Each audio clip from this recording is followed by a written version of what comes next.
You're all set, Mr. Chairman. Okay, thank you very much. I want to welcome everybody to the Town of Newington Planning and Zoning Commission meeting for August 12th, 2020. If everybody could stand for the Pledge of Allegiance. I pledge allegiance to the flag of the United States of America and to the and republic to the republic for which it stands, one nation, under God, indivisible, with liberty and justice for all. Okay, I believe there's no changes on the agenda. Is that correct, Craig?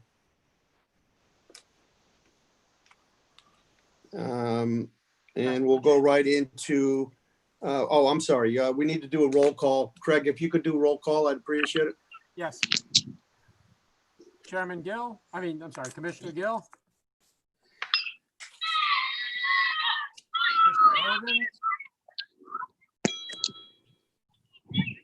Commissioner Haggerty. Commissioner Sobieski. Yeah. Commissioner Fox. Here. Commissioner Woods. I think. Commissioner Claffey. Here. Commissioner Braverman. Here. Commissioner Linares. Here. Chairman Payne. Here. Okay, Mr. Chairman, we have a quorum, but we do have a couple of commissioners who are absent, so you might want to seat the alternates. Who Yeah, do we have? Dominic, I didn't I'm get here. called. Garrett Havens. Okay, thank you, Commissioner. Okay, And Steve Woods is here. okay, good. Thank you. Okay, so everybody's here. Yes, Very good. And we still have our alternates on with us too, I believe. yes, with us. Commissioner Gill and Haggerty and Braverman. Okay. Very good. Agenda's not changing, I don't believe at all. Correct. And we'll go right into public participation. Is there anybody in the public that would like to raise any concerns or questions? Go ahead. Carol, go right ahead. Thank you. You're welcome. This is for Craig. Can you have someone, there's still a lot of phantom signs that are around town, the HR 40 window replacement, swimming pool signs that are in the town right away.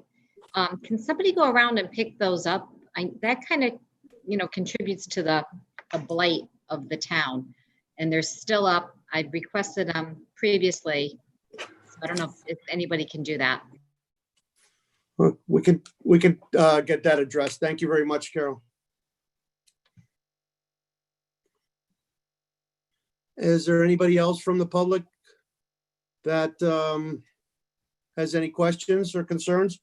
I believe the individuals we have on the attendee side are actually part of our participants for this evening's items. Okay. Very good. Andrew is on the line, right? I'm here. Could you just make a note of what the counselor has asked us to do so that we could take care of that next week? Yes, sir, I have. Thank you very much, Andrew. Okay, we'll go right into the zoning enforcement officer's report. Sure. Good evening, everyone. Does anybody out there have a question on either the June 2020 or the July 2020 ZEO report? Commissioner Claffey, go right ahead. I only received the July one. I don't see a June one. A couple questions I had was just on some of these, one of them on Knollwood, 85 Knollwood. I know we've been dealing with that with COVID, but are we going to start citing him or are we just going to let it happen for another 3-4 months? No. So 50 Knollwood, they were on hold due to the COVID. And then we got another complaint is what kind of kicked it back up.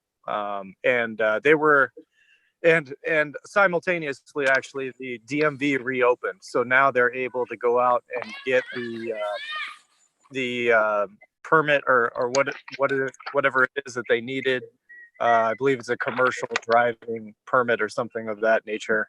To move the vehicle? Well, they did have a plan actually to get rid of the vehicle, but they did need to get that to move it as well. Okay, so that's the plan, is a complete removal, right? Correct. Yep. Okay. And then secondly, a 43, what's that road? 43 Wells Drive North was, I mean, I guess this is a whole question about different things. We're citing possible business issue, multiple commercial vehicles.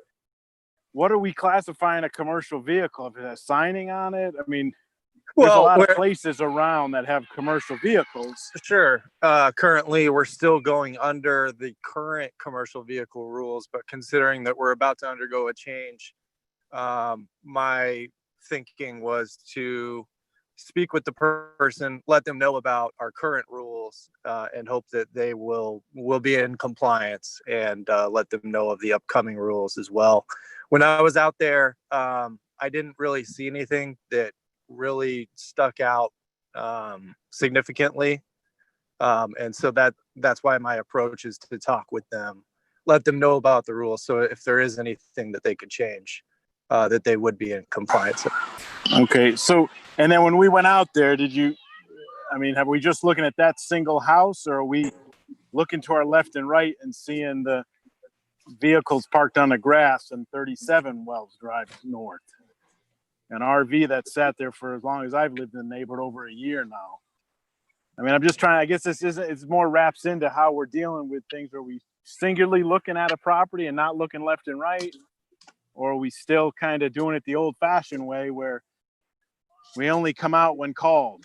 I guess I just don't, and I know we're in the midst of changing rules. So there's a lot that I see that I don't even call in anymore because, I don't even know how we're doing things. I'm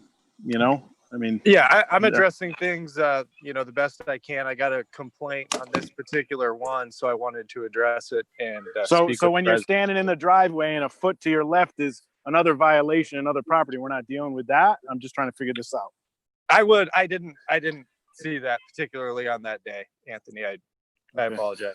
If it is if there's something you want to bring up, I guess I'm using this as an example. It has nothing against you and what you're doing.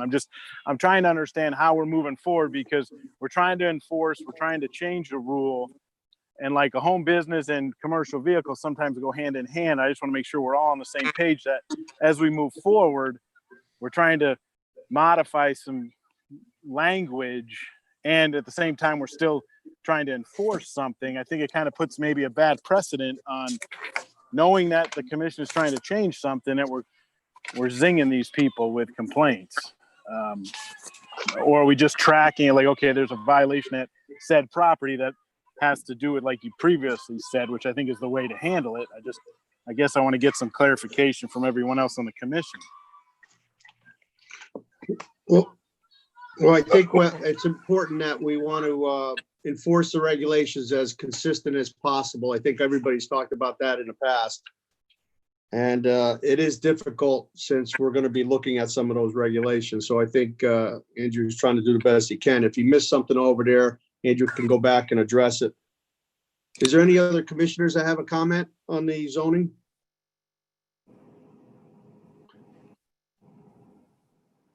Well, I appreciate your comment, Anthony. I mean, it goes back to consistency. So I think that's important. Is there anything else that you have, Commissioner Claffey? No, that was it.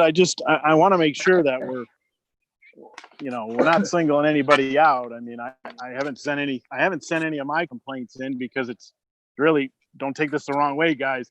It's not my position to do that. I have seen a lot of anonymous things, and I think one comment I have is if we could change from anonymous just to, like, if it came in from a neighborhood complaint next door, just that we put neighbor, or if it comes in from DPW, we put DPW instead of anonymous. So we kind of, as a commission, when we read the report, say, okay, this is a neighborhood issue. This is police saw this, or the DPW saw it. I mean, just as we move forward, instead of putting it anonymous, I think we might, if it's just a neighbor, I know some neighbors want to stay anonymous. I want to stay anonymous when I call something in at times, but I'll put my name out there. But I think if we can hone in as we read the report and say, oh, it's a neighbor. Okay, I got it. I don't need to know the neighbor, And secondly, on that, on some of the home businesses or what we're trying to cite them, can we try to differentiate if it's a residential property or commercial property? And if you think there's a business operating out of it, can we put in the report what type of business you think there may be operating?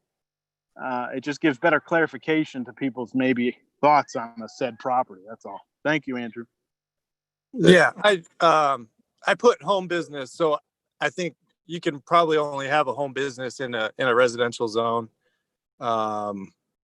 To address the other aspect of working with people while we're in the midst of a change in the regulation. I'm going out there to speak with people in person, just so that it's easier for them to understand and hear from me that even though we're undergoing a regulation, they can hear both sides of it, where we're coming I got from, you. where the rules are now and where we're headed. So, Gotcha. Okay. Yeah, I'm Thank trying you. to deal with it in the best manner Gotcha. possible. Thank you, Andrew. Yep. Thank you. Thank you, Commissioner Claffey. Thank you, Andrew. Craig, do you have, the town planner has something? Go ahead. Right. I just wanted to say, for the benefit of the audience who may not have watched our last few meetings, the ZEO is very, very consciously these past couple of months taking a lighter approach to vigorous zoning enforcement because of COVID. And that is the policy of the Planning and Zoning Commission at the moment. So it isn't that Andrew is not looking left and right. It's that he's like I said, taking a gentle approach at the moment and vigorously enforcing the violations where there's a complaint or a real problem. But for the most part, he's kind of backing off until the COVID crisis has passed. And that is the TPZ's policy. Okay. Very good. Thank you, Craig. Mr. Chairman, did you want me to Yes. place the June report on for the commission to review? We had it at the July 16th meeting, and we had technical issues at that meeting. Do the commissioners need that posted up? I don't. I think there was only like 2 or 3 items in it, if I recall. I think we'll be okay, James. Thank you, though. No problem. Any other commissioners have any comments? Commissioner Sobieski? No comment. Okay. All right.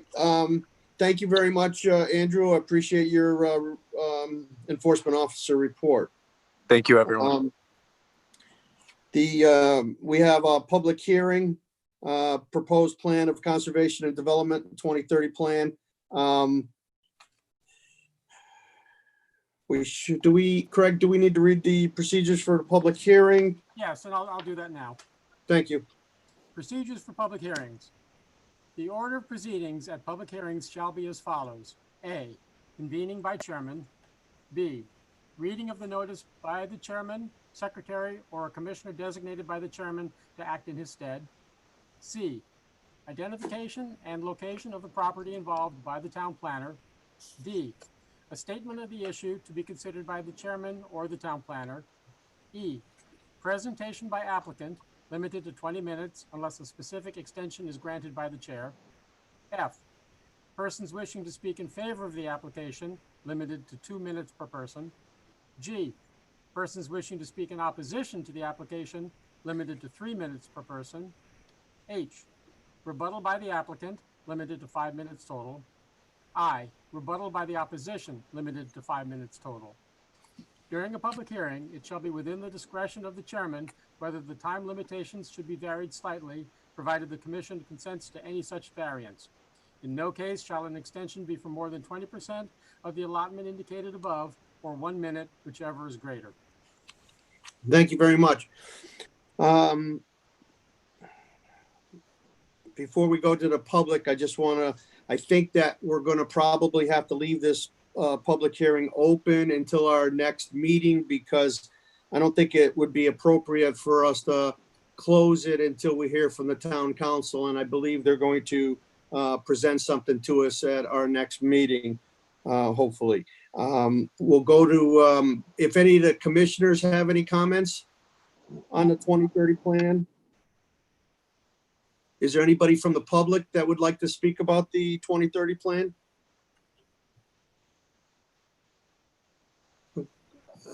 Glenn's on. Glenn? Glenn?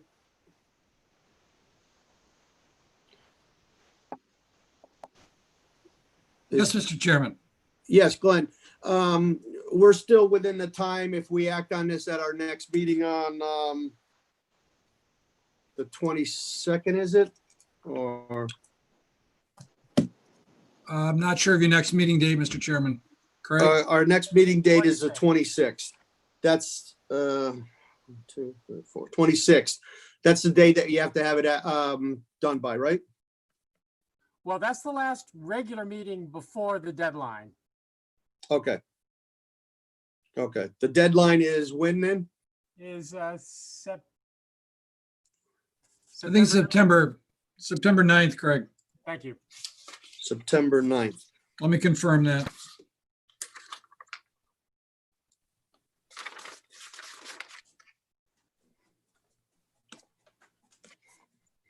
It was June 9th, Mr. Chairman. The governor's executive order gave us 90 days, so it's probably not exactly September 9th, but that's close enough.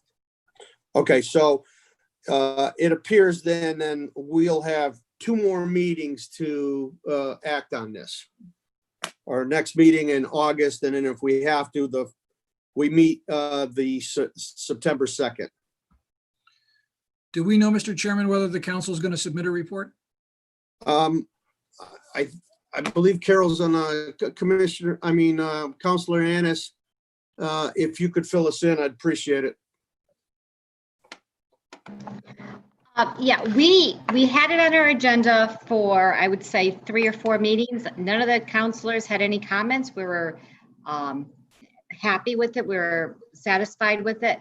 At our last meeting last evening, we didn't even have it on our agenda. So what would you like from us for your next meeting so you can proceed? I thought that maybe it would be just a comment coming back from the council that they're satisfied with it, or unless they have anything that they want changed or any recommendations. If you don't mind, Counselor Annis, I'm gonna go to Gail and see what she has to say right now. Gail, if you'd like to speak, I'd appreciate it. Yes, we actually, the council, we all read the report. Everybody said that they read the report.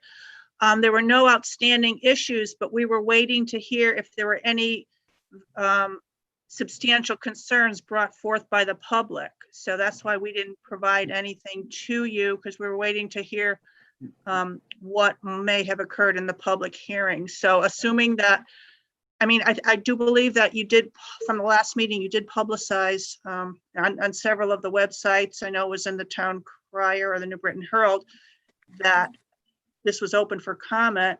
It appears as if there's not going to be any substantial input at this point from the public. So definitely, if you need the council, as Carol indicated, we can just say, we agree with the contents and go forward.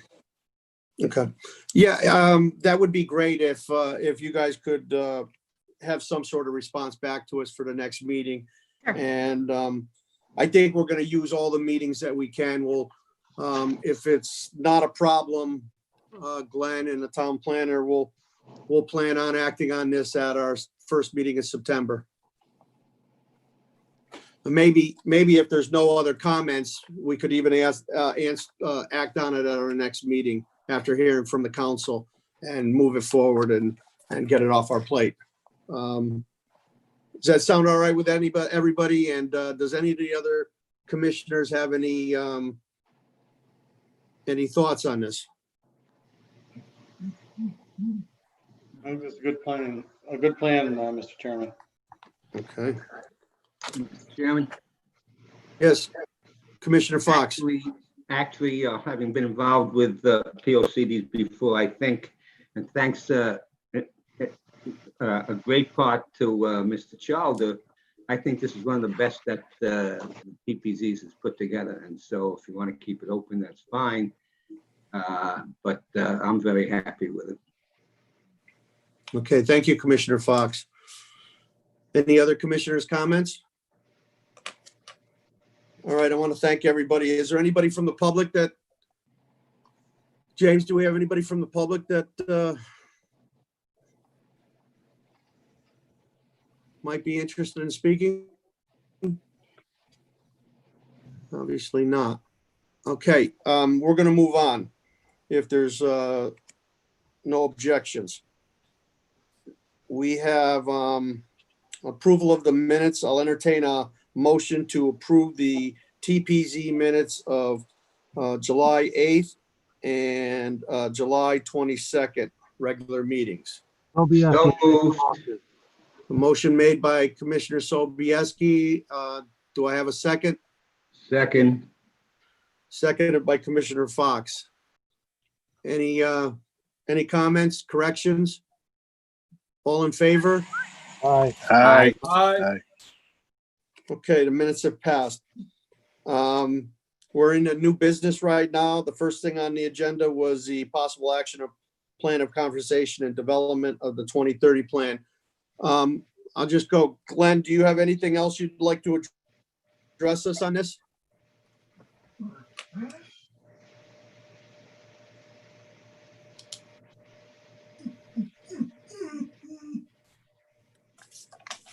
I think he probably left since they Okay. continued. Okay. Okay, we'll move on to the next thing, item B. Petition 0720 residential subdivision at 68 Deming Street, Peckham Farm. Calvin Roger Peckham and Donna M. Peckham, owners. Calvin Roger Peckham, applicant, Bongiovanni Group Incorporated, 170 Payne Road, Newington, Connecticut. The applicant is present, I believe.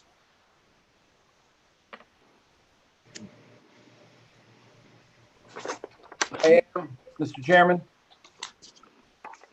Hello, Alan. How are you, sir? Very good. Good evening, Mr. Chairman, members of the commission staff. For the record, my name is Alan Bongiovanni. I'm a licensed land surveyor in the state of Connecticut with an office at 170 Payne Road here in Newington. I'm representing Calvin and Roger and Donna Peckham in this application before you for 12 acres of land in the R20 zone situated at the southeast corner of the intersection of Deming Street and Griswoldville Avenue. This is the remnant parcel of the larger Peckham Farm that was subdivided in the mid to late 90s. As I said, this is an R12 zone. It's 12 acres of land. And we're proposing a single family subdivision within that zone, creating 18 single family lots at a minimum of 20,000 square feet and going up from there. The proposed road is going to be a cul-de-sac street starting on Deming Street, going easterly about 850 feet, terminating in a cul-de-sac. That road placement is opposite Deming Farm Drive. It is the optimal placement for sightline, for traffic geometry. It's the best situation to have a T intersection rather than having a short offset intersection. And it works very well for this design. The existing property currently is mostly hayfield. There is an existing farmhouse on the property and a few small barn structures located on lot 17 and 18. The house will be raised for the construction of the road and the development, and eventually the barns will be raised as well that are on those lots 17 and 18. The property is to be serviced by MDC Sanitary Sewer and Water. We did receive a letter and submitted it to Mr. Minor that there is availability for both services from the MDC. Of course, we provide electric, telephone, gas service. They're all available right there on Deming Street. The roadway design is fairly simple. We did our best to work with the contour of the land. The land slopes from the north towards the south and then somewhat in a southwest direction. So what we did when we designed the grade of the road, of course, working within the town standards for subdivision design and roadway design, we balanced the land so that the northerly lots have a minimal amount of cut into the hill, and then the southerly lots, minimal amount of fill required to develop those lots and keep the driveways and garages above the road. They would be walkouts along that side. I'd like to mention at this point, we do have a small wetland in the southeast corner of the property. It's a man-made farm pond. It's been there for decades. It was created by the Peckham family to provide water for their farming operation. It is spring fed. There is some surface runoff, excuse me, that feeds that pond, but for the most part, it is spring fed. We did go before the Conservation Commission and got an acknowledgement that we are proposing this subdivision with wetlands on the property. Our proposal is not to affect any land within the wetlands or within the 100-foot regulated area. So it wasn't necessarily a per se approval process by the Wetlands Commission, but more of an acknowledgement that the subdivision is going to happen. Along those lines, Mr. Minor had requested that we have our wetland biologist and soil scientist look at that pond and see if there's something we could do to preserve its integrity into the future. And the report came back and I submitted that as well. That recommends a 50-foot conservation easement around that pond. And primarily what that does is it preserves the stand of trees that are north and west of the pond, which provide a good buffer to that area. They stabilize the slope. It drops anywhere from 8 to 12 or 13 feet from the farm field down to the pond area. And we believe that that's a good solution to preserving that pond and the character around it, as well as keeping the soil stabilized. There are no restrictions or no limitations on these lots. They are typical R20 lots. As the commissioners are aware, a subdivision in accordance with the town subdivision regulations in the prescribed zone is an as-of-right development. So we've done our best to meet and or exceed all of the requirements of the Planning and Zoning Commission for this development. We have submitted a request for sidewalks on Peckham Farm Drive, as has been the position of the Planning and Zoning Commission over the last several decades, probably at least 4, that short terminal streets have limited public benefit for the sidewalk. They quite often become a nuisance to the homeowner that the sidewalks front their property, where winter maintenance is an issue. And then also there's the issue that there's long-term maintenance and a liability of the town. At some point, 20, 25 years down the road, many of these sidewalks are going to need repair. And that typically is the expense of the town. The roadway is designed to meet the town standards. It's 26-foot wide pavement. So we believe there's adequate room for vehicular and pedestrian traffic on this cul-de-sac street without any conflicts of the two. We've designed a stormwater system for the property. Currently, the water, for the most part, runs from the northeast to the southwest. Currently, it's unabated. It's an open hayfield, and it drains, for the most part, to land now formerly Nelson and Patricia Feliciano. That's a lot on Winding Brook Lane. When that portion of development was designed and built, forethought had been put into future development for this property. So there was drainage installed to accommodate this, as well as an easement in favor of the town of Newington. We've designed a storm drainage system that attenuates any increase in runoff in a proposed detention basin at the rear of lots 14, 15, 16, 17, and up to 18. That will reduce peak flows from the current situation, existing conditions, for the 2, 5, 10, 25, 50, and 100-year storm events, and significantly. I think it's an average of about a 50% reduction of what actually gets to those properties or onto that property at this point. And we'll detain it, meter it out in a slow fashion so that all the water will leave the site, but not affect anybody downstream. One of the features of this property is there's some fairly well drained soil, some good permeable sand and gravels. It's not as consistent as I would like, where it's everywhere you test, it has the greatest permeability, but it will allow a lot of the stormwater held in that detention basin to actually percolate into the ground, filter itself through the sands and gravel, and then work its way into the groundwater table. As we're perched up on a hill here at that low section there, we think the groundwater from our borings and deep hole testing is down about 18 feet in that area. So there's a significant cross section of soil that will filter the water very, very well. But our design was conservative. We did not use or factor in the benefit of that. We know it's going to happen. We know it's going to happen fairly well. But we didn't take credit for that in our design. So the detention basin as it sits, even if the soil didn't drain, will accommodate, again, the 2 to 100 year storm events within the confines of that basin with a metered outlet.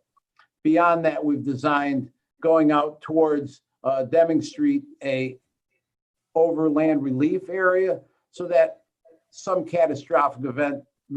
some catastrophic event ever happened where a pipe was clogged or something affected the outlet, or we had a 1,000-year storm, the water would flow out to Deming Street and then down Deming Street in the southerly direction towards the water course, so it wouldn't have any damage to any of the neighboring properties from this development. We've done a very comprehensive erosion and sediment control plan that's part of the set with a narrative that I think accommodates best management practices, the regulations of the state of Connecticut, as well as the DEP. And we're very confident that the plan that you have before you meets and exceeds all of the regulations that would govern this type of development. Having said that, I'd be happy to answer any questions you might have. Mr. Chairman?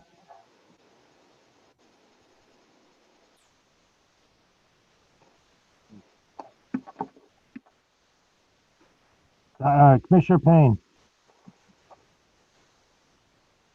It appears that his screen is locked up at the moment. Alan, this is Stanley Sobieski. I have a question. On the easement for the drainage pipe coming down into the pond between lot 17 and 16, what's the closest to the house in lot 17? Kind of close to me. That's why I'm asking. I can't. The plan here is very, very tough to read. So if you're talking about like the distance, the separating distance from the house to the top of slope of the basin? No, I'm talking the easement between. It looks like there's a pipe running between lots 16 and 17. Yes. Okay. What my question was is how far away is the house on lot 17 from the edge of the easement? It's shown about 13 feet away. The easement itself is 20 feet, 10 foot parallel to either side of the property line. Okay, that's what I was wondering. Thank you.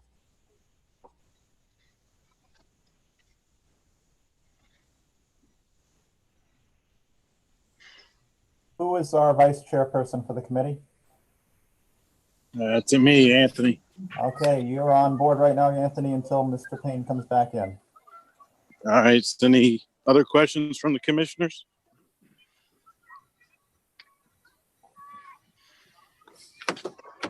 Any questions from anyone else? Anthony, I'd like to hear from the town planner and have him go over his comments, if we could. Certainly. Okay, Craig, can you go over this, Craig? Yes. James, do you want to display my report? Sure, just a moment. Yep.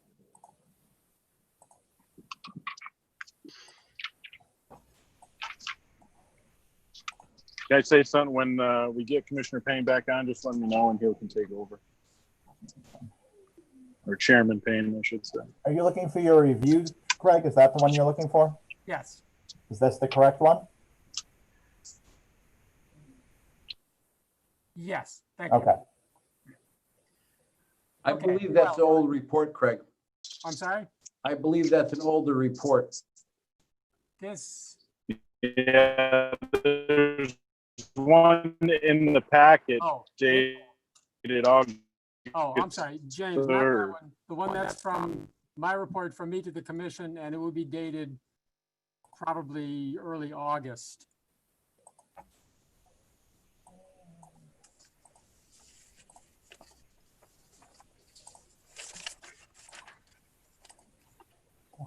It would be the first document There you go. on the agenda packet. There we go. Yep. A lot of documents in this one.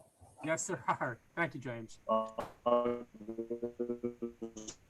right. Well, my first comment of substance deals with the sidewalks, and as the applicant said, it has been.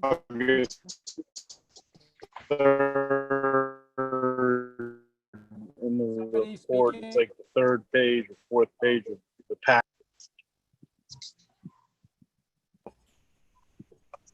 Okay, Mr. Vice Chairman, shall I continue? I haven't heard a word you said. You can go back to the chairman. All right, where we left off here, we have commissioners' comments for Mr. Bongiovanni? No, we switched over to the town planner report. Commissioner Woods wanted the opinion from our town planner from his report dated August 3rd. Okay. Okay, so my first comment of substance deals with sidewalks. And as I expressed in my comments, the applicant has rightfully pointed out that it has been the custom of the commission to not require sidewalks on short residential streets of this sort. That's been the commission's practice. I have a personal opinion about sidewalks. Everybody's got opinions. That's the great thing about opinions. But it has been the commission's practice not to require sidewalks on short streets. And this is a typical street that in the past the commission has waived the sidewalk requirement.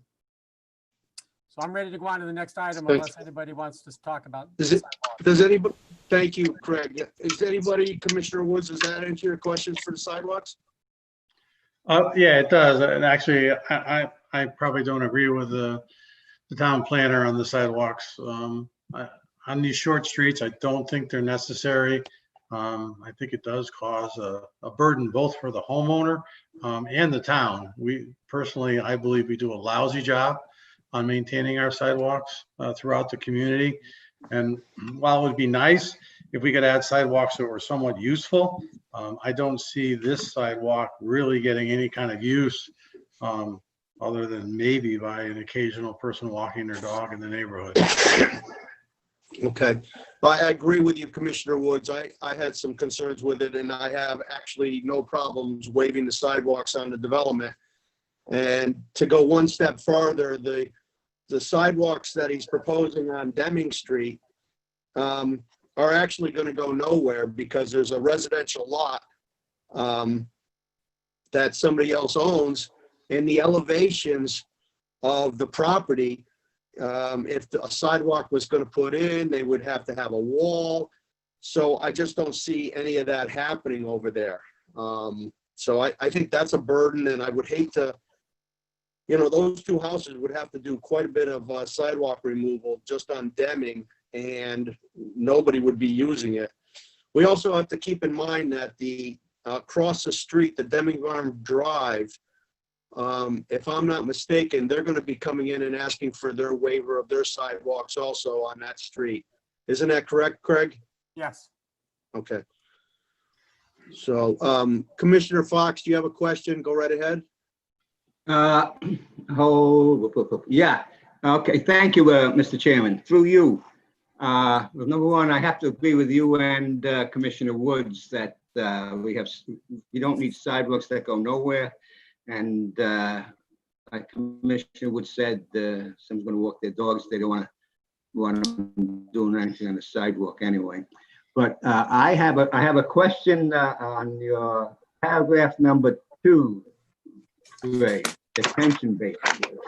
You asked that, you asked all the departments responsible.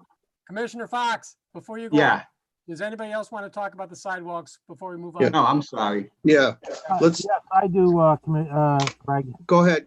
Commissioner Sobieski, go ahead on the sidewalks. Clearly says, if I'm reading this correctly, that sidewalks should be provided on both sides of an arterial and collector streets. This street is neither of those, so therefore there should not be any discussion. I'm in agreement with Commissioner Woods and Commissioner Fox. Okay, thank you, Commissioner Sobieski. Any other commissioners have any questions concerning the sidewalks? So is everybody in agreement that, for waiving the sidewalks on the main development and also eliminating them on Deming Street? Yes, Could we? Mr. Chairman. Okay. Commissioner Claffey,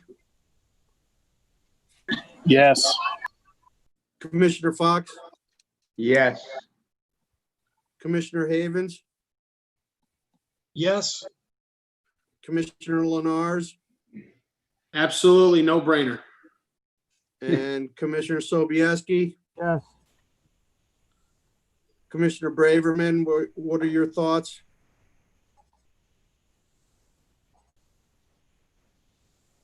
Commissioner Braverman, Commissioner Haggerty, Commissioner Gill? All set. Okay, thank you.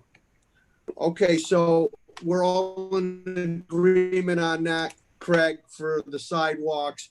And then I believe the next paragraph where they were talking about, Commissioner Fox wanted to talk about the detention area. Is that correct, Commissioner Fox? yes, Mr. Chairman. Now, I believe what's going to happen on the detention area is it's fenced in, and there's going to be gate from the property owners, and each property owner is going to be responsible for cutting the grass in the retention area at least twice a year so that the trees won't grow in there. And then the town will be responsible for cleaning out the any sediment every 10 years on the equipment that's in there in the drainage. Is that correct, Commissioner? Is that correct, applicant, Mr. Bongiovanni? It is, Mr. Chairman. I had a conversation with the town engineer regarding that. And I explained to him, we're going to add some notes to the subdivision plan to state just what you said, that, the bottom of the detention basin is planted with a wet meadow mix. It's various grassy plants that are planted that should be maintained at about a 12-inch height. They'll be allowed to grow, but cut down to a 12-inch height twice a year. What you don't want to happen is have woody plants start to grow and it start to look like some of the other detention basins where they become forested over time. This is going to be a type of grassy plant that will provide polishing of the stormwater, nutrient uptake, and allow the detention basin to function at a higher level than if it was just grass or wooded land. One of the functions or one of the designs of our stormwater system is that we have deep sumps as required by the regulations. We also go into a hydrodynamic separator before the stormwater enters this detention basin. So what that'll do is remove at least 80% of the total suspended solids. And plus we don't sand our roads anymore. The maintenance for the town would be a very minimal amount of maintenance. The town engineer estimated maybe once every 10 years. It could be once every 20 or 30 years that they actually have any sediment to remove from the plunge pool at the bottom of the basin. So although it's going to be town drainage, the drainage function would be maintained by the town. The actual grass and grounds would be maintained by the homeowners. So it's not an everyday occurrence that the town has to dedicate forces, time, and money to maintain the structure. And Mr. Bongiovanni, it's common that all detention areas that involve drainage, when you're building a public road, always get transferred over to the town. And the only thing different that we're doing is we're trying to solve the maintenance problem by having the residents cut the grass. Is that correct? That is correct. Every subdivision in the town of Newington that's ever been constructed during the era where stormwater detention has been required has always become the ownership of the town of Newington. Thank you. Commissioner Fox, does that answer all your questions or do you have anything else? Doesn't answer any of my questions, Mr. Chairman. I'm sorry. And Mr. Bongiovanni, you've been around as long as I have. Who is going to inspect the basins to make sure that the grass is cut? And how is it going to be the town inspecting it? You say the town is going to be responsible for actually maintaining the pond. How are they going to get onto in there, going through private property? And even if they could, from what I can see, I mean, earlier, a couple of years ago, when Mr. Chairman, you remember this, we had to on the Environmental Quality Commission, we had to actually go to council to have the council members put the town on a schedule to inspect them. I don't see very much success in this plan. No offense, Mr. Bongiovanni. So, through the chair, in response, Commissioner Fox, if the town already has a program to inspect all of the other detention facilities that it has responsibility for, I think it would be an easy thing to add this to it. Our design calls for an access way as part of the easement right from Deming, so you don't have to go through the front yards and things like that to get to this area. But, if somebody pulled up, walked 50 feet from their car along the edge of the road, walked up to the basin, they could see twice a year that this has been maintained. If there's some additional language or enforcement measure that the town would like us to incorporate, we'd be happy to entertain that. But this is nothing out of the ordinary. This will have language for the homeowners so that they know that they have to do this. The actual maintenance, if somebody with a weed whacker on each individual lot would probably spend a half an hour twice a year to do this. It's not doesn't require large equipment, doesn't require specialized equipment. It's going to be tall grass that needs to be maintained at a 12-inch height. Thank you, Mr. Bongiovanni. Mr. Chairman. Craig, just a minute, Commissioner Fox. Craig, do you have something? Yes, I put together a draft motion of approval a couple hours ago when it looked like this was moving forward.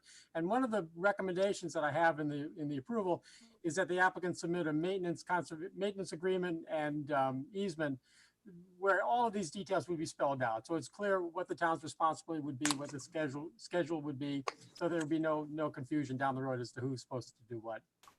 Thank you. Commissioner Fox? Okay, I mean, you all know I have the greatest amount of respect for Mr. Bongiovanni, and I have confidence, but this, the program, who's saying that the highway department, any of those departments are actually keeping up with the program that was presented to them? But I leave it up to you, Mr. Bongiovanni. If you say it's going to be done, it's going to be done. Thank you. Commissioner Minor, town planner? Right, yes. As you saw in my report, at the time I prepared the report, the staff was not in favor of taking over the detention basin, but I spoke to the town manager today, and he is in favor of the town being responsible for the basin. So we'll just make it work. Town engineers Yes. has accepted this too, correct? Yes. This is a development by right, and he has to put the drainage in. So, I think he's going above and beyond by having the residents maintain the grass area, because that's always been the difficult thing for the town to do. So I think it's a nice, happy medium between the development and the town. Commissioner Fox, do you have anything else? No, thank you, Mr. Chairman. Thank you, Mr. Bongiovanni. Okay, thank you. Craig, do you have anything else? And Mr. Minor. Okay. Mr. Bongiovanni, would you like to have more information on what Mr. Minor was proposing? I think what he just verbalized, I think in essence is fine. I don't have an issue with that. We need to create an easement to make this happen. And any schedule of maintenance and things like that spelled out, I think just is for everybody's benefit.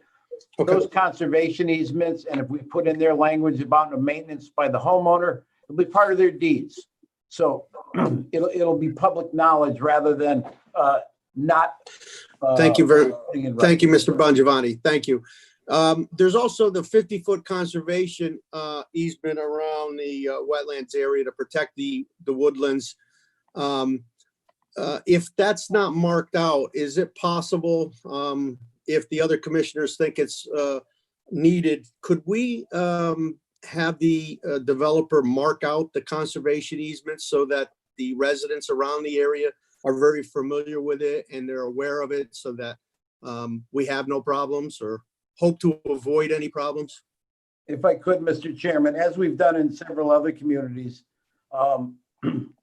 we use 4x4 pressure treated posts, and maybe every 50 foot, put a post in at the conservation easement with a little placard. It says, beyond this point is a conservation easement. No intrusion without permission from the town of Newington, and put a telephone number, for them to call. So it'll be in their deed. And when they walk in their backyard, they're going to see a permanent marker that says, aha, there's something over here. Very good. How did the other commissioners feel about having the applicant add that to the 50-foot conservation easement area?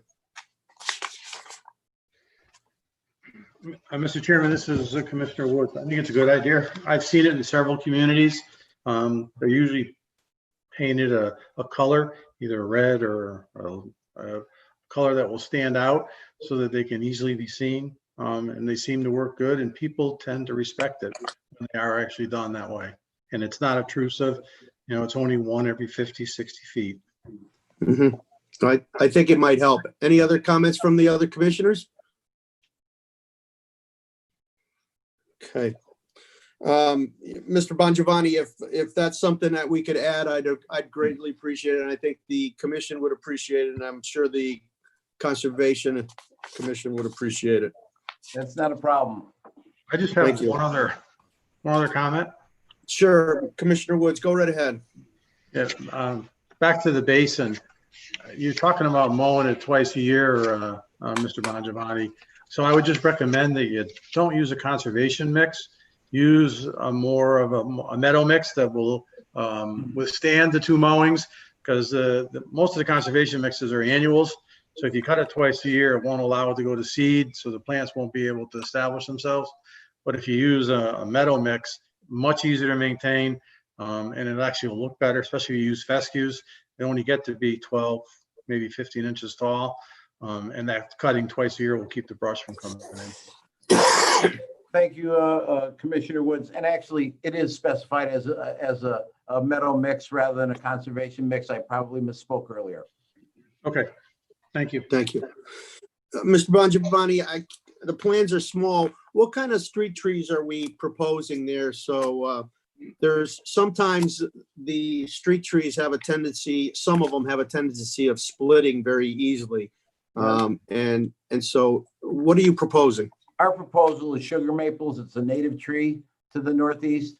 They're readily available. They're a hardy tree. They have roots that grow deep as opposed to some of the maple species, provide good shade throughout the development. And they're, like I said, they're a hardy, sturdy tree. For a number of years in the 90s and into the early 2000s, everybody used the Bradford pears.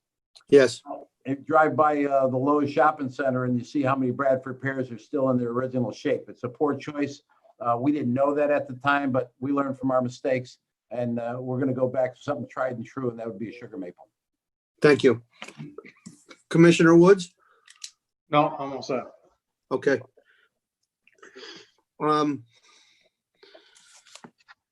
There's one of the other problems Mr. Bongiovanni has been also in some of the past developments that not all the street trees were placed in. Some of the residents didn't want them or things like that. One way or another, we're going to be able to have these these trees on 2 trees per lot. Is that correct? That is correct. That is the requirement of the regulations. If the commission wanted to, in their motion, wanted to stipulate that they must be those 2 trees per lot, that may reinforce that. I know in several developments, homeowners said, well, I wanted a Bradford pear, or I wanted a red maple. I like having consistency in the trees and the street trees. It gives it a nice feel to the neighborhood. And we're not opposed to any language the commission chooses to add to strengthen that there have to be put in. Okay, thank you very much, Mr. Bongiovanni. Any other commissioners have any questions?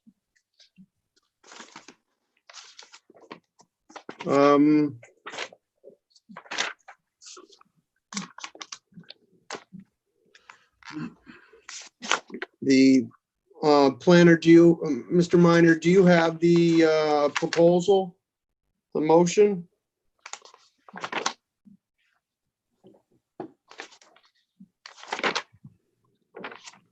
You're muted, Craig. Mr. Minor?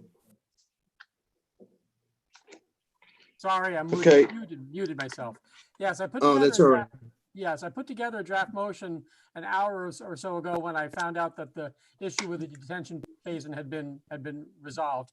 And Alan, I emailed this to you an hour or so ago, so it should be in your in basket if you want to look at it on your computer. I did review that, Mr. Chairman, and that we don't have any issue with the proposed motion. Okay.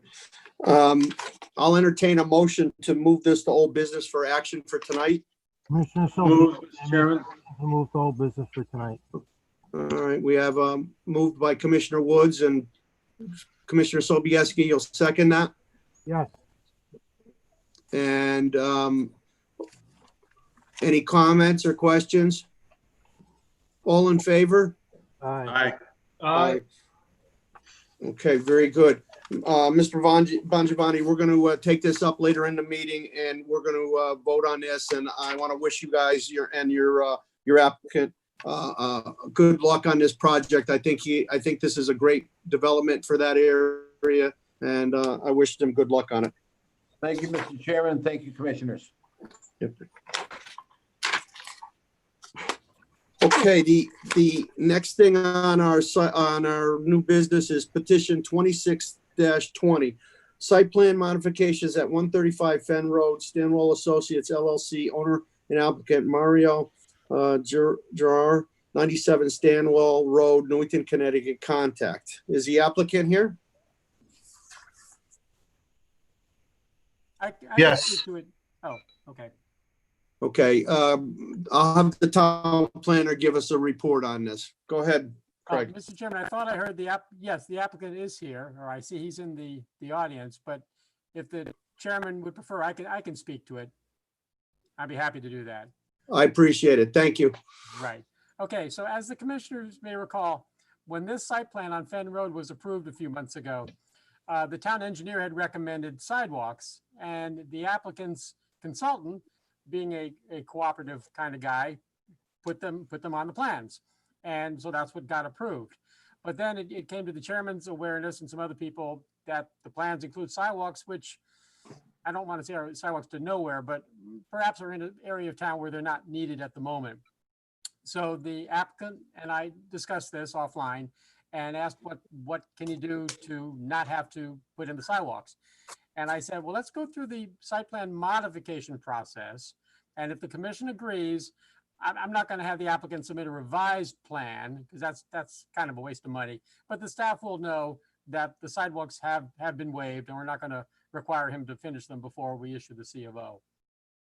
And, and James, if you want to flip ahead, I think I put a copy of the site plan in the packet and the commissioners can see what I'm talking about. Well, it's kind of hard to tell, but there we go. Thank you.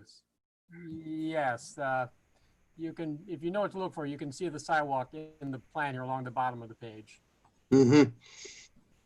Does the applicant have anything more that you'd like to add?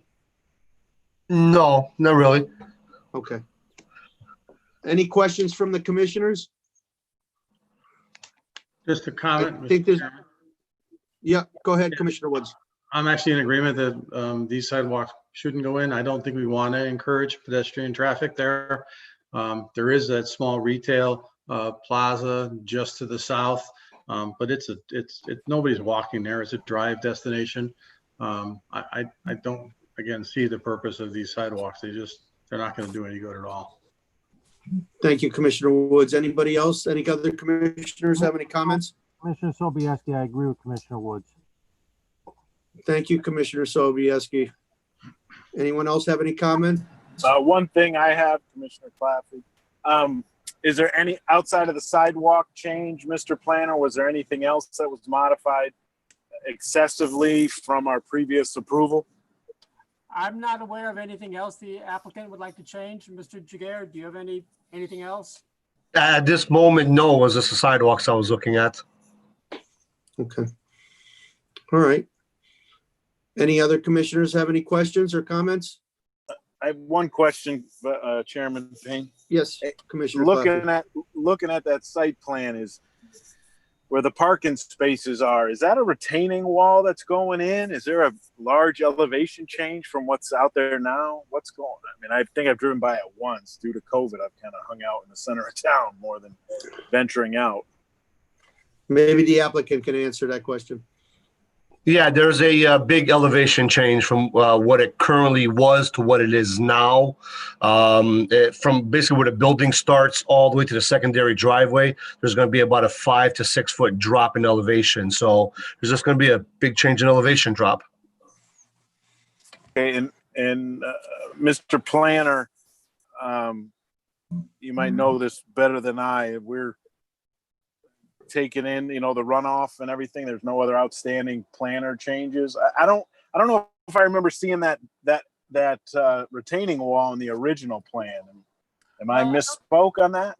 Well, it's not a retaining wall, but it's literally not a wall. There's no structure, but it is a kind of a sharp drop in grade between the edge of the parking lot and that swale that you see. Okay, so let me ask the applicant, did they put a concrete wall in?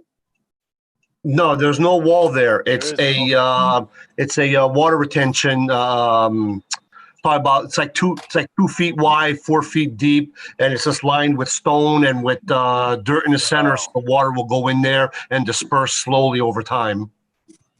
Okay, and there's no wall. There's no wall at all over there. Okay, all right, thank you. Any other questions from the commissioners?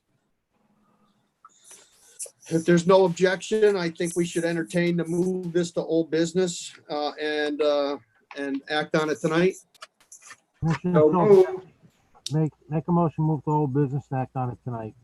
Thank you, Commissioner Sobieski. Do I have a second? Second, Commissioner Havens. Thank you, Commissioner Havens. Is seconded by Commissioner Havens. Any questions or comments? All in favor? Aye. Aye. Aye. Opposed? The motion carries. Mario will be acting on this later on tonight. All right, thank you. You're welcome. The next petition is petition 27-20, section 8-24, referral for proposed sale of a former Barber Road in Newington, Town Council owner applicant. If I could have the town planner give us a report on this. Yes, James, could you flip ahead to the map that's marked up in red and green, I think it was? Oh, red and blue. Yes, thank you. Okay, as some of the commissioners who've been around for a few years remember, this is the site of a walk-in medical clinic that the commission approved in 2 steps over the years. The first phase was actually before I got it, was for a small walk-in clinic on the blue parcel, which Dr. Talley owns and has always owned. And then I guess at some point after that got approved, he's in the audience as is his attorney, but they became aware that there's that triangular parcel in red, a town-owned property, which used to be a road, was vacant. And if he were to acquire it, that would give him more room to work with. So that's what he's in the process of doing.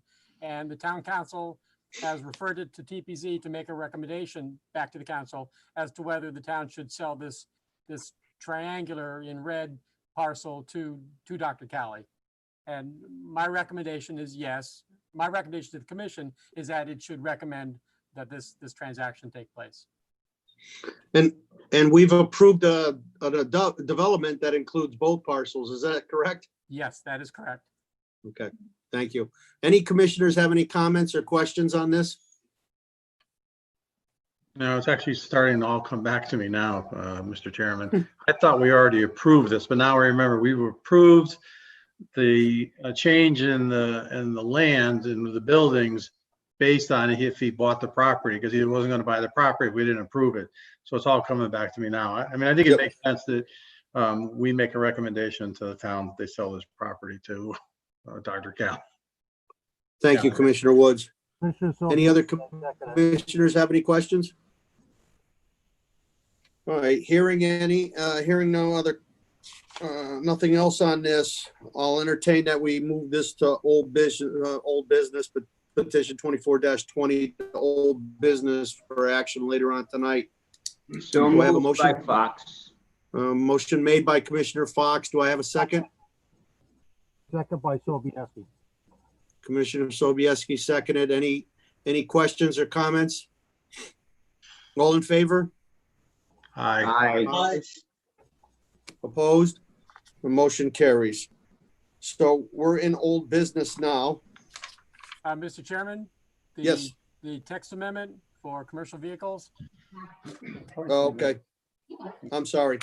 Yep, the next thing is the petition 24-20 zoning text amendment, section 3.22.1C regarding commercial vehicles in residential zones, Town Planning and Zoning Commission applicant. I'll go to the town planner for a report on this, and then we'll go to questions from the commissioners. Thank you, Mr. Chairman. Yeah, this is a staff recommendation.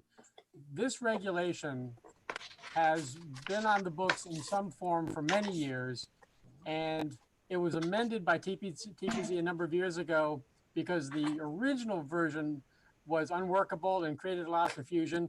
And guess what? So does the fix. The fix is also incredibly complicated and unworkable. So I, with no modesty, figured, okay, I'll be the one to fix it. And what the amendment that I propose does is continues to allow people to have one commercial vehicle at home, a vehicle that they use on a regular basis. And if they want to have a second one, they can come to P&Z for a special permit, which means a public hearing and the neighbors get to weigh in on it, all of which I think you want to be able to preserve the residential character of a neighborhood. So if a second commercial vehicle makes sense, then someone can ask for it. So it's a two-page memo, and I'm not going to try to paraphrase it, but I'll stop talking now, and if the commissioners have any questions, I'll answer them. But again, to recap, the rule has always been that you can bring one commercial vehicle home with you. The problem has been over the years, what commercial vehicle are you allowed to have and what are you not allowed to have? Commissioner Claffey? I think one of the questions I have is outside of your write-up here, there were deeper changes to this outside of asking for a second vehicle. I just want to make that clear. Am I correct? Well, no, that's always been there. The second vehicle has always been in the regs. No. What I'm saying is prior to any second vehicle, when we debated this at length from 2 years ago when we changed it, what I'm saying is now you've made some drastic proposed changes to those changes. I'm whacking away vigorously at a lot of verbiage, but I think So- the final result is consistent with what you currently allow, just much clearer. So I guess I'm confused because it seems like you're more pushing the second vehicle by special permit than the commission looking at the actual changes that you've made. I don't know how you came to that conclusion. Because the package shows like multiple things removed and removed and removed, and we haven't discussed any of them as a commission like this. But, so I guess Well, we're gonna have to talk about them, Commissioner Claffey. There's no question about it, because I have a concern on whether or not 15,000 pounds is really the weight that we go by. And there's probably a few other things, but excuse me. But I mean, we went away from 10,000 pounds and now we're going to up it to 15,000 pounds. I mean, I agree with you, Chairman, that, you know, that's a drastic change. I mean, it's over 7-ton truck that you can have in your front yard, Yeah, or your but- backyard, or your Right. side yard. Right, but 15,000 is more in keeping with what the kinds of vehicles that people actually have nowadays. That's why I tried to base this on reality. Mr. Chairman, Commissioner Woods, go right ahead. the 15,000 actually needs to go up to 17.5. That's that typical F550 or the Supermax GMC now. That's what their gross vehicle weight is. And that's your average truck that we're talking about being parked in these driveways. So if you did a 15,000 pound vehicle, most of the vehicles that we're trying to allow in are not going to fit this new regulation. Right. But we So I also think have to keep in mind that this is a working town and that there's people that work for different companies that are required to take their vehicle home and then go back. Let's say, for instance, an H.O. Penn truck, somebody could be on call, take their truck home, and that's going to be even heavier than 17.5. So how tough are we going to be on things like that? I don't think I'm expecting an answer now, but I think we have to look at all the scenarios so we can try to get this as best as possible, keeping in mind that we are a lot of workers in town, and there's possibilities of large trucks going home. We have them now. The other thing, Mr. Chairman, too, I think we really need to look at the item 2C, which is any vehicle outfitted with a backup alarm shall be deemed a commercial vehicle. That's a pretty broad statement. Yeah, I had a problem with that too, because there's some cars with backup alarms and there's small vans with backup alarms. So I don't know if I want to use a backup alarm as deeming a commercial vehicle. Okay. Any other commissioners have any comments on this? I think we're off to a pretty good start, Mr. Minor. And I think the commissioners need to go through this a little bit more so that eventually we can put this up on a public hearing and get it addressed. Commissioner Claffey, do you have anything else? No. Okay. Any other commissioners have any concerns with this or comments? Commissioner Payne, Stanley Sobieski, if I remember correctly, this was brought up because somebody was bringing home a vehicle and backing it up in the yard at 3 o'clock in the morning and was getting people up with a backup alarm. And I think that's what brought this to a head. And I think it was on Sunnyside, if I'm not mistaken. So my question is, I guess we have to really give that some thought. OSHA requires any commercial vehicle have a backup alarm. So, you know, it's kind of tough to just say if it's got a backup alarm, it's automatically a commercial vehicle. So not, as Commissioner Woods pointed out, not all commercial vehicles, or not all vehicles are commercial that have backup alarms. So I think that's what we need to really consider and look at when we're doing this. Good point, Commissioner Sobieski. Thank you. Mr. Minor, Andrew's not on anymore, but has he filled you in about any other, any concerns in the past with this, on the types of trucks or things like that?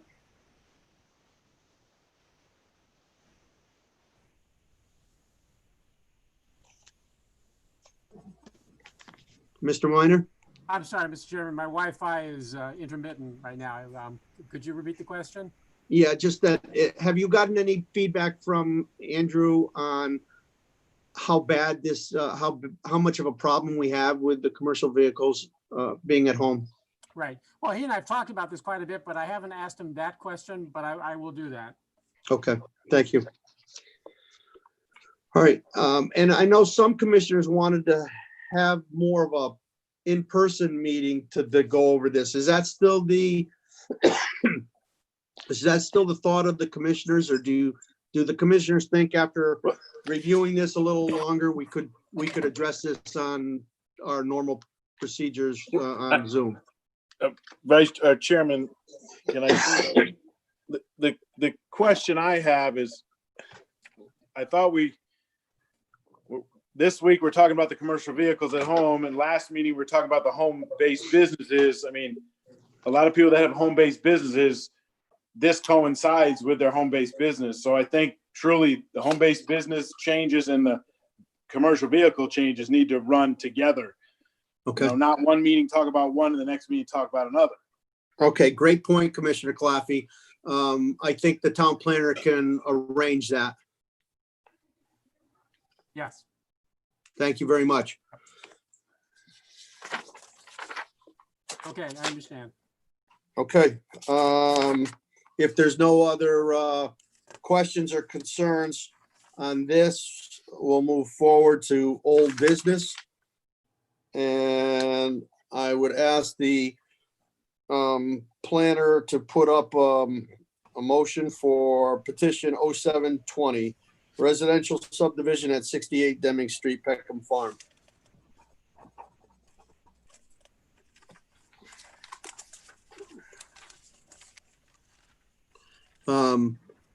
Is there a commissioner that would like to read that? Commissioner Havens? Certainly. Petition 07-20, residential subdivision at 68 Deming Street, Peckham Farm. Calvin Roger Peckham and Donna M. Peckham owners. Calvin Roger Peckham applicant. Bon Giovanni Group, Inc., 170 Payne Road, Newington, Connecticut. Contact. I move to approve with conditions petition 07-20, residential subdivision at 68 Deming Street, Peckham Farm. Calvin Roger Peckham and Donna M. Peckham owners. Calvin Roger Peckham applicant. Bon Giovanni Group, Inc., 170 Payne Road, Newington. Contact. Conditions. 1, the plans shall be revised to address the town engineer's remaining concerns as of August 12th, 2020, if any. 2, the applicant shall post a performance bond for the proposed road in amounts to be determined by the town engineer in the form of cash or a letter of credit. 3, the applicant shall submit a conservation easement for the farm pond in the southeast corner of the site to be reviewed by the town attorney. 4, the applicant shall submit a maintenance easement and agreement for the detention basin and related improvements to be reviewed by the town attorney. 5, the above conditions must be satisfied prior to endorsement of the subdivision plans by the TPZ chairman. Thank you very much. Mr. Chairman, do you want to add the point about the conservation easement markers? Yeah, I was thinking about adding that in number 3 somehow. Or make it number 6? Okay, we could do that. So we'll add a number 6 that the 50-foot conservation easement shall have markers spaced appropriately around the area. I would say 75 feet. I think we should probably put a. I think he said every. Is Mr. Bon Giovanni still on? No, it appears he's left, Mr. Chairman. Okay, I think he said 50, 60 feet, every 50, 60 feet or something. How about if we did not to exceed 75 feet? Not to exceed 75 feet apart. Okay. Okay. Yep, that sounds good. Could you read that back, Mr. Minor? So He's muted. You're muted, Craig. So No, number my 6. Wi-Fi was unstable. I didn't hear what you said. So number 6 is going to state what now? For That the applicant shall install conservation easement markers at intervals of not to exceed 75 feet. Thank you, Mr. Minor. And is that acceptable to the Commissioner Havens, the motion maker? That is satisfactory. I was also going to ask, are we going to add 7 to the fact that we discussed the 2 trees per lot staying that way and not being adjusted? We can do that, the 2 street trees must be planted per lot. Okay.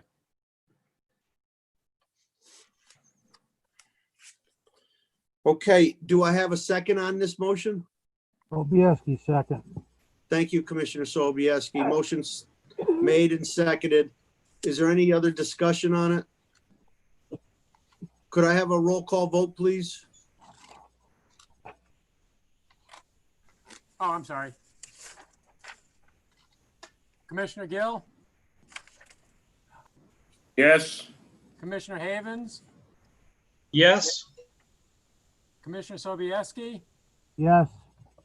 Commissioner Fox, Yes. Commissioner Woods, Yes. Commissioner Claffey,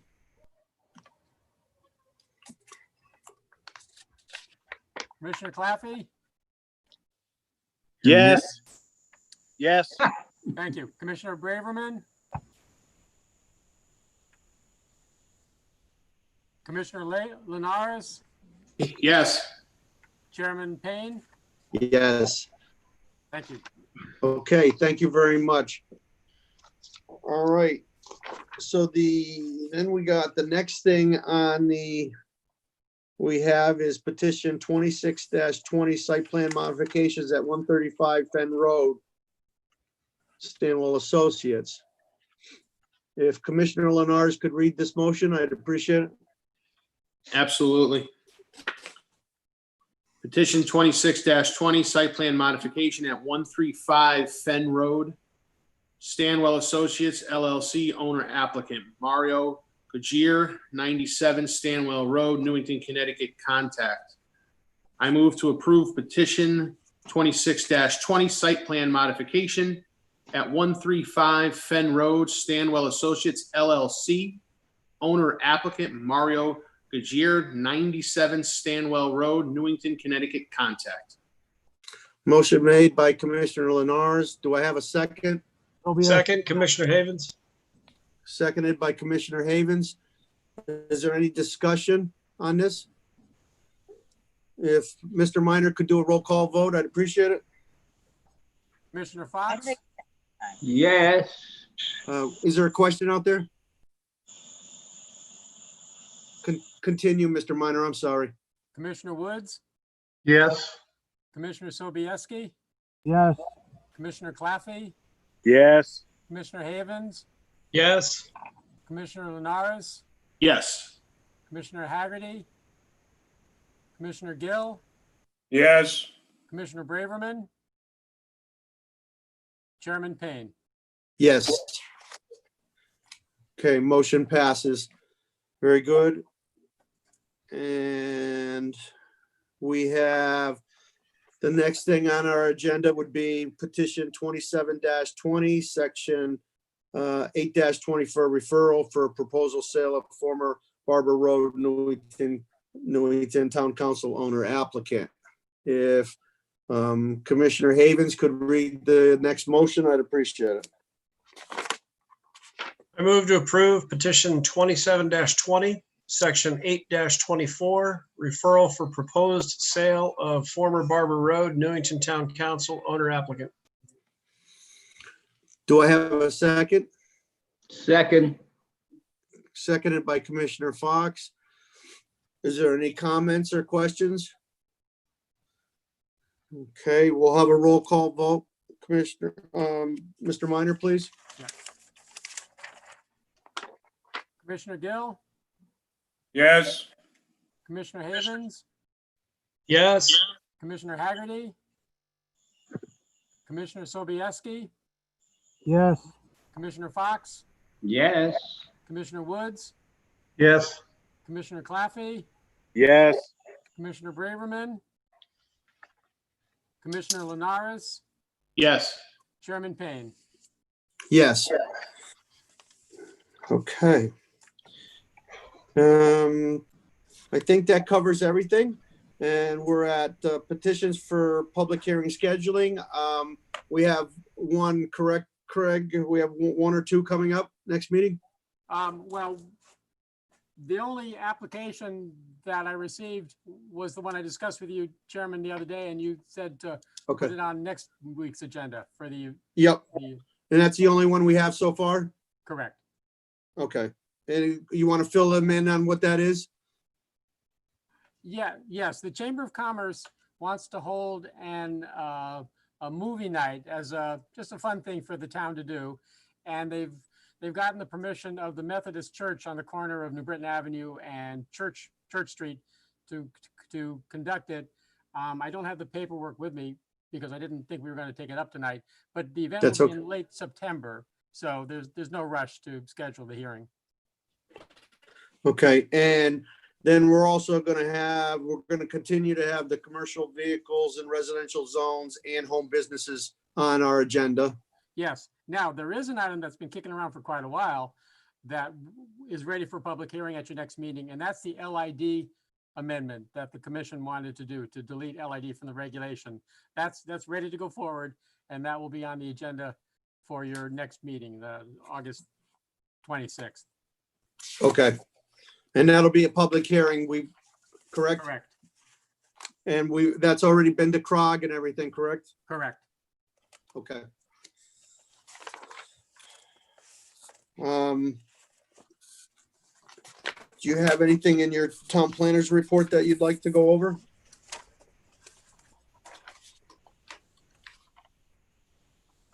Nothing that I need to go over, but the third item in my report, or the second item, I'm sorry, is the status of the bonds that I've been working on. So if the commission wants, we can talk about those. Yeah, I just want to correct one thing in your planners report for the outdoor seating, just so the other commissioners know. The 155 Lower is inaccurate. That location didn't work out. And we're doing it in the town center at Constitution Square instead. And I believe that the town manager is opening that area up for either party. Okay. Is there any questions or comments on the town planner's report? If not, I'd like to get into the performance bonds so that we could maybe take some action on the performance bonds. Mr. Chairman, before Yes. you do, thank you. I forgot. Item B in my report.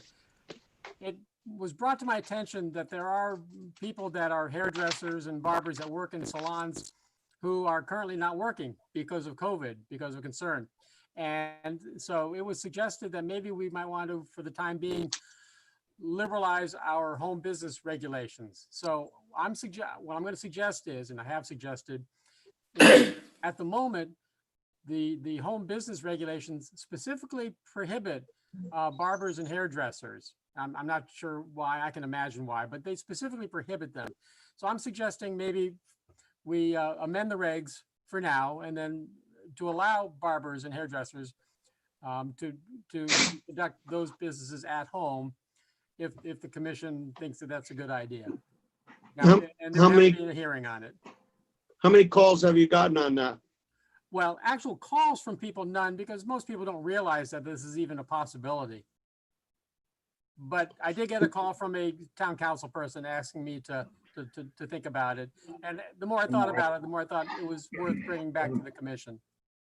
Because I know a lot of places are open and they're just practicing social distancing and either allowing one or just a few people in. So I'm not sure if this is going to be a problem or not. I'll open it up to the commissioners. Is there any commissioners that have anything concerns on this? Commissioner Claffey, go ahead. Just my concern is you start opening up this, it's not part of an executive order from the state government, like the restaurants was. So I think you start opening up this, you're going to start opening up Pandora's box.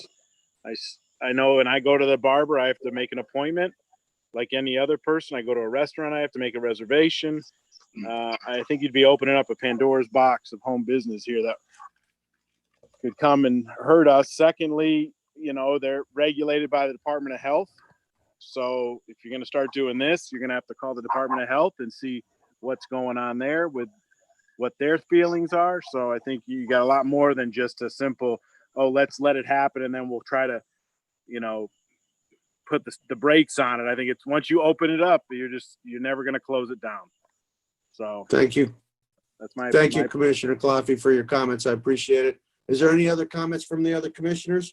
I have to agree with Commissioner Claffey wholeheartedly. That's a little too much to ask for. Salons at home, which are not approved by our regulations, and we'll have the health department in and out, in and out, in and out. So I would rather not see it. Okay, Commissioner Fox, thank you. Any other commissioners have any comments? I suggest that we just keep a close eye on it, Mr. Planner, to see if it really affects anybody. Maybe we could go to the performance bonds if there's no objections. If we could get the performance bonds up on the screen, there they are. Now, there's quite a few old ones from 1978. Let's see. A bunch from 78, 94, 95, 98, 99, and 99 to 2000. There's all these real old ones. There's where you have no comments. It's because they're too old. Is that correct? No, Mr. Chairman, it's because I haven't gotten to them. I'm working from the most recent to the oldest.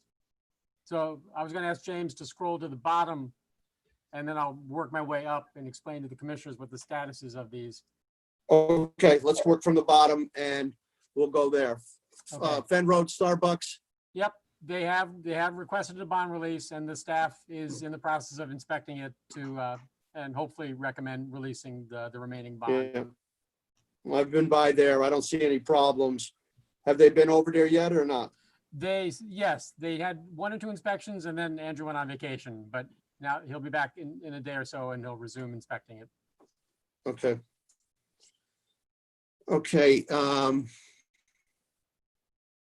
The next one up is what happened to the Costello Road? It's not on this list. That's a good question.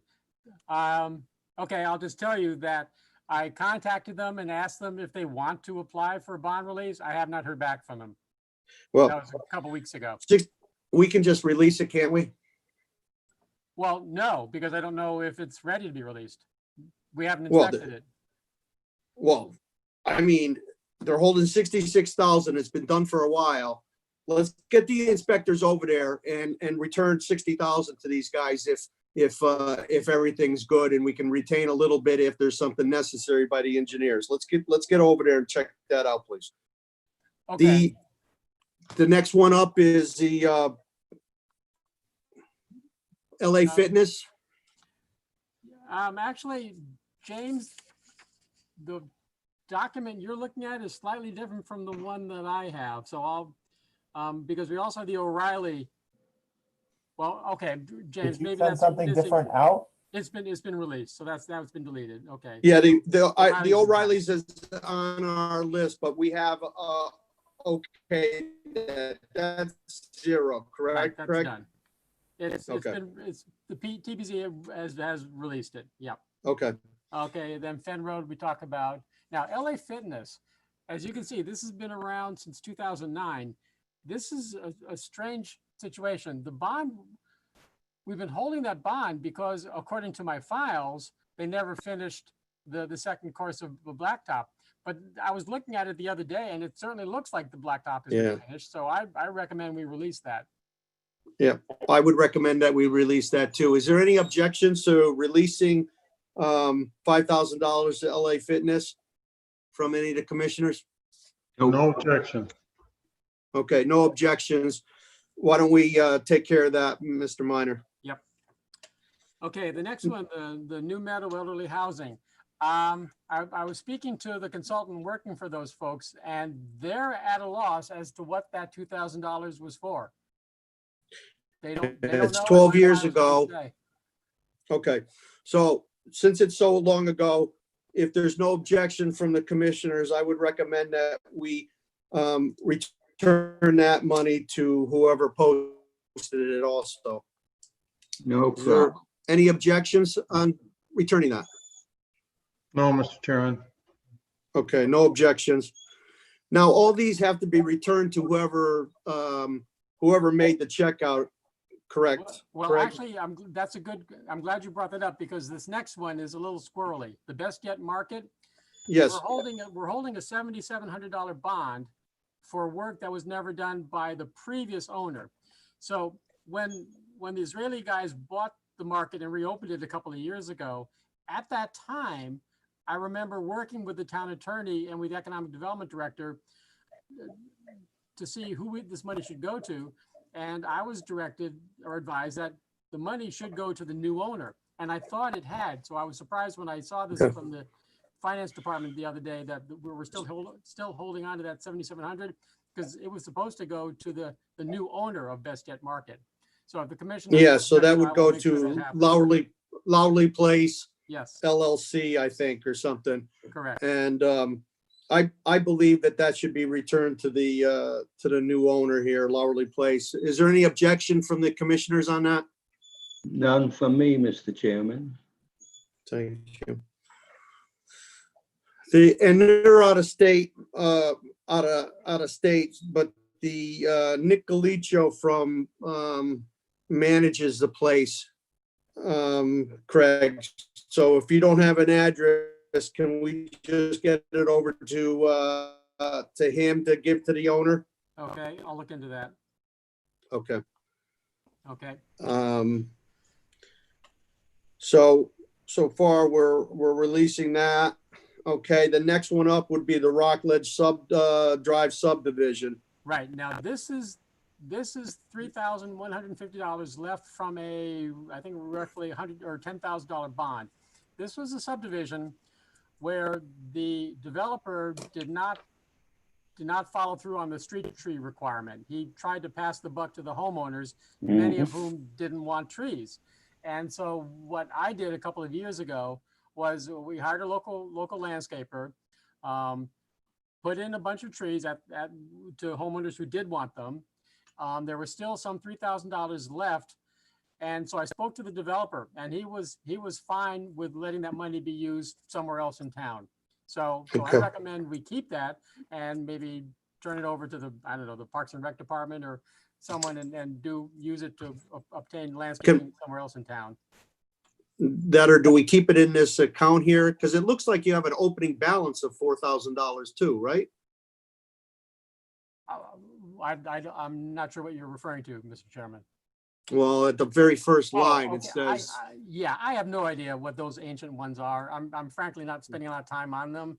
It's the more recent ones that I'm working my way through. Okay. All right. So I recommend we spend the money. We use it for landscaping, and that's what the developer said he was fine with us doing. He's happy to walk away from it.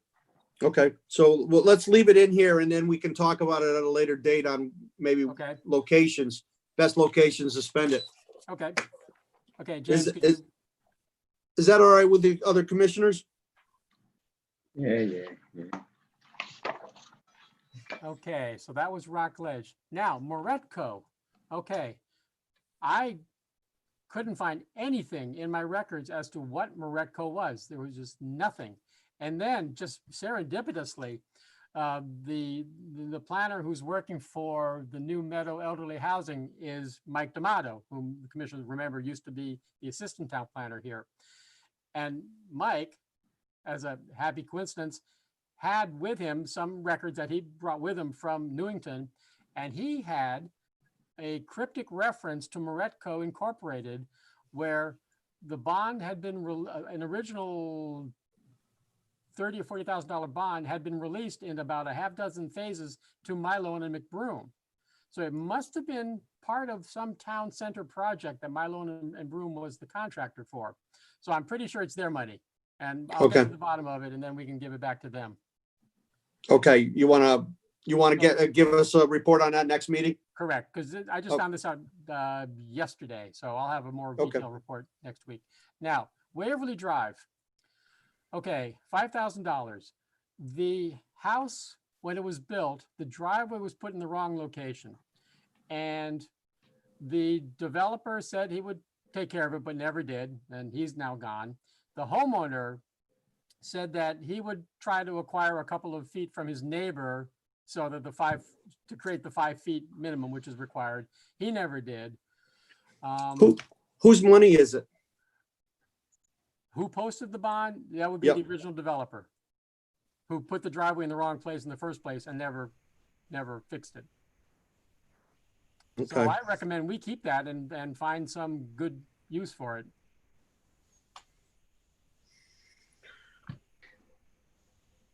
All right, I want to check it out, but that, you're saying that the original developer posted that bond. Right, Premier Development, yes. Okay.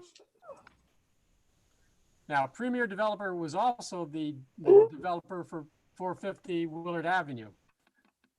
Again, a single-family home that was not built correctly, and so a bond was posted back in 2005. And since then, the house has gone through several changes of ownership. The grading, I forget exactly what it was never done. And in my opinion, that money falls to the town. We should, again, find some good use for that $2,500 because the developer's long gone and the original homeowner's long gone. Developer's not long gone. He still lives in town, or he lives in Weathersfield, and he still has property in town.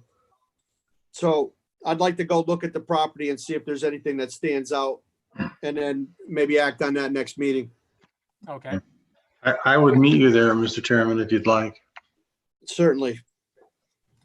Okay, the next one, Boylston Street. Again, Pat Snow, Premier Development. He was surprised that we were still holding this $5,000 of his when I brought it to his attention. And I went out there the other day and the work is done. It was probably done many years ago. So I don't know why it's been hanging around all these years. I recommend we release that one. All right. If there's no objection, I agree with you, Mr. Minor. We should release that $5,400 to Patrick Snow. Is there any objections? No, Mr. Chairman.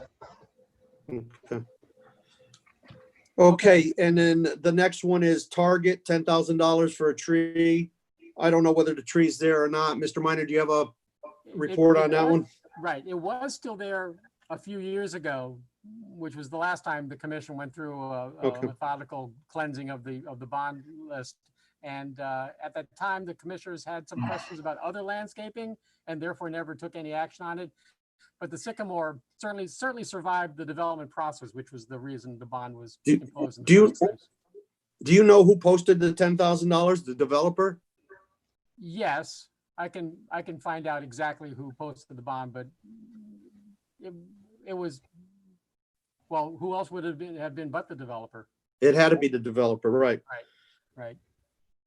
You know, there could be an instance where some of these developers, we return these checks to them and we don't have their addresses, or they come back to us. So we have to be careful there. Do you want to research who that's going to and make sure that we have a name and address? Right. And the finance department is very diligent about that also. Okay. Not releasing money other than to the rightful owner. Okay. And is there any objections from the commissioners on releasing this $10,000 to the developer on this property? No. Any Mr. Chairman. No objection? All right. I would entertain that we release that to Mr. Minor. Yes, I agree. The next one up there on the list is Commerce Court, $6,000. Yep. Now, he was supposed to remove this fence as part of his site plan approval back in 2003, but never did. And again, years ago, when we went through this process previously, I contacted him. We had a number of conversations, but it just never got anywhere. And he still hasn't removed the fence, so far as I know. I didn't get a chance to look at that one either. So if there's no objection, I think some of the commissioners should go down and check that out and see if it's a problem or if it's not a problem. And then next meeting, we could make a determination on whether or not we should release this or not. Is that all right with everybody? Yes, Mr. Chairman. Okay. The ones beyond this, you haven't researched yet. Is that correct? Correct. I'm wondering if the commissioners think that, you know, some of these are the real old ones. instead of researching them, we just release them all. What's your opinion? I mean, how do you release the hops? They're not even in business anymore, are they? That's, That was probably whoever developed it. no, that could be. Yeah, I have no problem releasing that money. If it's this long and we haven't done anything, either spending it or trying to correct the problem, we should give it back to whoever put it up. And now the ones that are on the Foxborough or Horizon Hills, is it possible those are from the associations, or is it, do you think those are from the developer at the time? Probably a hodgepodge of different things. Okay. Well, I guess it doesn't matter because the checks have to go back to whoever posted it. And if there's no objection, I think this would save the planner a lot of time and research. And I would propose that we just return and make an attempt to return all the funds that are listed here to whoever posts X. Is there any objection to that from the commissioners? No objections, Mr. Chairman. Okay. Any other concern? All right, I think then, Mr. Minor, then we'll do that too. Is Mr. that Chairman? all right? Yes. Yes, Mr. Commissioner Chairman, if I Menard. could, sorry, I tried to press the raised hand thing. I don't know if you saw it, but I could be in the minority with this. I'm not sure. Please, I'm just throwing this out there. But before I give my opinion on this, I give you a lot of credit for like spearheading this bond release of all this money that could be that's being held, that could be already done or so old that we don't have any back records for. And I give you credit for trying to clean this up in the town's end. And of course, to Craig, to having to do all this, I feel sorry for you, but you're doing it. And you're doing a great job of getting it done and getting it out of the way and getting it cleaned up. And that's great. But you went through every line item, starting all the way towards the bottom of the screen, and you asked if any of us had any problems, and no one chimed in because I don't think anybody has any problems.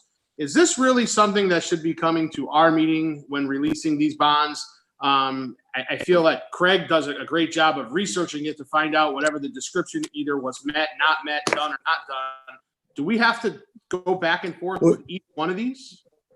Actually, yes, Commissioner. The zoning regs specifically say that TPZ has to vote to release the bonds that are for site plans. Done deal. It is what it is. Thank you so much for the clarification, and I look forward to the rest of them. So usually the procedure is like when there's a bond release on something, Craig would tell us about something, and then the commissioners would, before their next meeting, maybe take a drive over and check the place out. And then we would discuss it at our next meeting, and then we would release either all or a portion of the bond.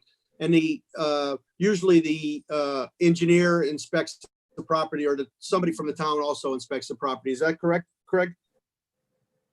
And that was my point, Mr. Chairman, with all due respect to you and to bringing this here, which is great because it cleans up everything. But between the town planner and the engineer, I have full confidence in staff and the administration level that they can handle this. But if the regs say that this is how it should be done, then so be it. It is what it is. But I was just trying to even clean it up on our end as well, but no problem at all. Okay, thank you, Commissioner Lenard. Craig, do you have anything else? No, I'm all set. Okay, thank you very much.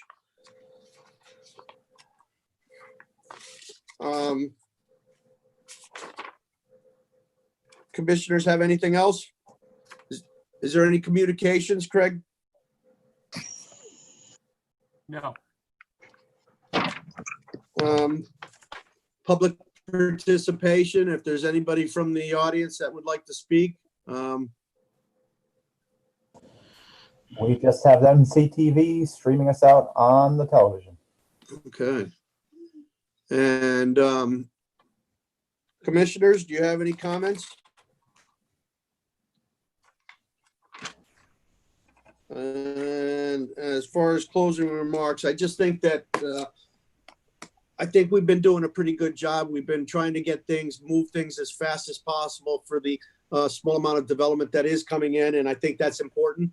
And I think it's important to keep in mind that we don't require unnecessary things for development and create a hardship, because what happens is when we're like that. So I think I commend all the commissioners. I think we've all been doing a very good job, and so I'd like to commend you and commend the staff also. If there's no other comments, I'll entertain a motion to adjourn. So moved, Fox. Motion made by Fox and seconded. All in favor? Aye. Aye. Very good, everybody. Thank you very much and have a good night, everybody. And thank you very much, NCTV. And thank you, James, for everything. And thank you, Mr. Town Planner, Craig Minor. I appreciate all your hard work. Good night, everybody.